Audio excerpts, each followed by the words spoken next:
চিকন এক বউয়ের গল্প।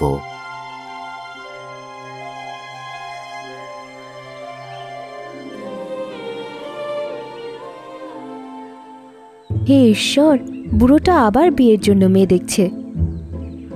গত বছর থেকে সে মেয়ে দেখছে, কিন্তু কোনো মেয়ে তার পছন্দ হয় না। সে বুড়ো হতে পারে, তবে অনেক ধনী।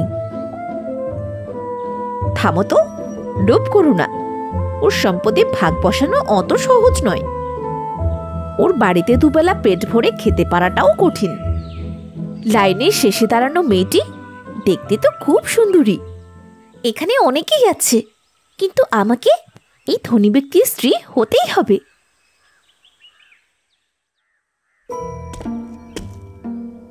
এ হলো মিকা, দেখতে যেমন সুশ্রী তেমনি প্রতিভাবান।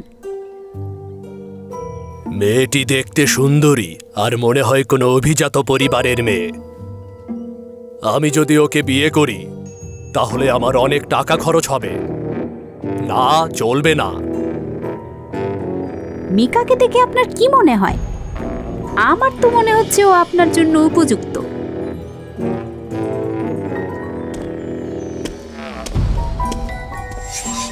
এ হলো আয়াম। ও মিকার মতো সুন্দরী নয়, কিন্তু শক্তিশালী। ও আপনার বাচ্চাদের ভালোভাবে দেখাশোনা করতে পারবে। সত্যিই দারুণ ব্যাপার। আপনি খুব দয়ালু। শুধু শক্তিশালী নয়, 3 জন পুরুষের কাজ ও একাই করতে পারে। খুব ভালো, কিন্তু আগে বলো, তুমি দিনে কতবার খাবার খাও?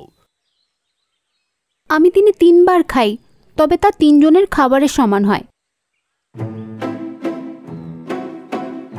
ওকে বিয়ে করা মানে 3 জনকে বিয়ে করা? না, হবে না। আমি এমন কাউকে চাই যে 3 জন পুরুষের মতো কাজ করবে, তবে খাবার একজনের মতোই খাবে। কি লোভী! আপনি এমন কাউকে চান যে 3 জনের মতো কাজ করবে কিন্তু একজনের খাবার খাবে? আপনার মতো লোককে অন্তত আমি বিয়ে করব না। আপনি যদি আমার জন্য যোগ্য কাউকে না পান তাহলে বলুন, আমার কাছে ফালতু সময় নেই। শান্ত হন, একটু অপেক্ষা করুন। আরও একজন রয়েছে। আমি বলছি, আপনি বিয়ের জন্য যোগ্য মেয়ে অবশ্যই পাবেন। দেখো, সরাসরি বলছি, বিয়ে করলে সহধর্মিণীর পেছনে অর্থ খরচ করতেই হবে।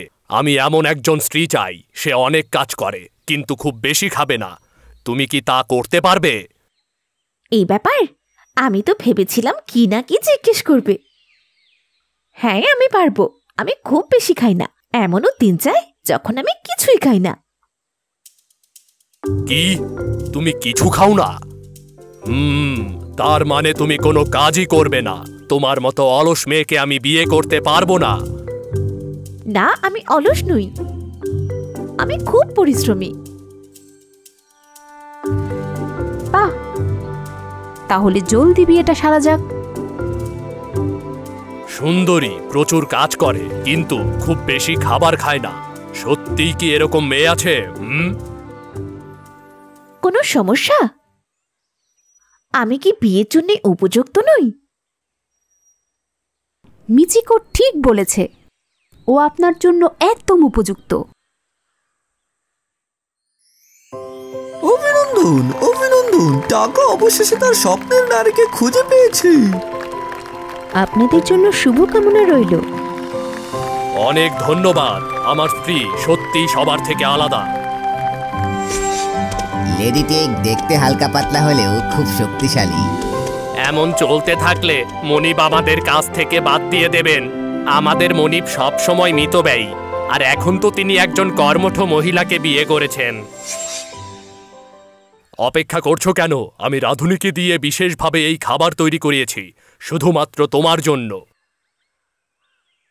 আমার জন্যে এত কিছু করতে হবে না। আমার এত খাবারের প্রয়োজন নেই। কাল যা খেয়েছি তাতেই আমার পেট এখনো ভরা। গতকাল তো তুমি 1 বাটি ভাত আর কিছু সবজি খেয়েছ, তোমার পেট এখনো ভরা? আসলে আমি খুব বেশি খাই না। মনে হয় আমার ক্ষুধামন্দার সমস্যা আছে। এই খাবার খেলে আমাকে সারা বছর আর কিচ্ছু করতে হবে না। আজ খেয়ে নাও, তাহলে কাল তোমার আর খেতে হবে না। মনে হচ্ছে আমি সঠিক জীবনসঙ্গিনীকেই বাছাই করেছি।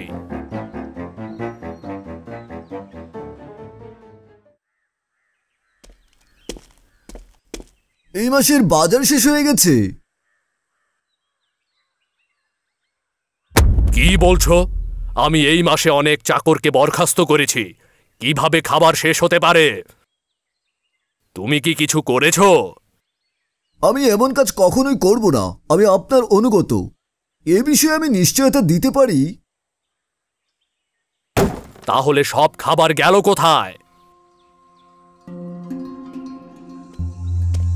ভাববার বিষয়। আসলে লেডি মিচুকো আসার পর থেকেই এইসব শুরু হয়েছে।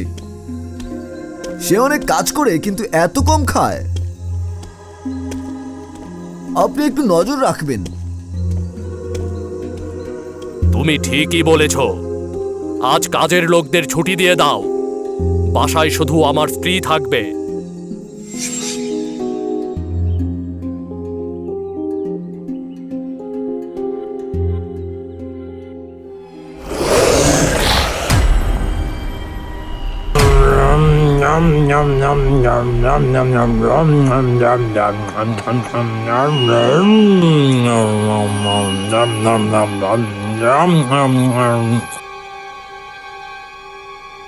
কি? ও প্রতিদিন হাসি মুখে আমার সঙ্গে খাবার খায়। ও ও ও একটা ডাইনি। তুমি তুমি এত তাড়াতাড়ি ফিরে এসেছো? আমি কোথাও যাইনি, সারাদিন এখানেই ছিলাম। তুমি আমাকে মিথ্যা বলেছ। শুধু খাবার না, খাবার অভিনয় করেছিলে, তাই না? এই পুরো গ্রামে শুধু তুমি আমার জন্য পর্যাপ্ত খাবার জোগান দিতে পারো। মিথ্যে না বললে তুমি আমায় বিয়ে করতে? তোমার এত সাহস! আমি এই মুহূর্তে এই বিয়ে ভেঙে দেব। কি বললে? বিয়ে ভেঙে দেবে? অত সহজ নয়। আমি কোনো সাধারণ মানুষ নই, আমি ডাইনি। তোমাকে আমি ছাড়ছি না। না না না, আমার থেকে দূরে থাকো। অবশেষে আমি একটা ডাইনিকে বিয়ে করেছি। কেউ আমাদের কখনো আলাদা করতে পারবে না। আমরা সব সময় একসঙ্গে থাকবো।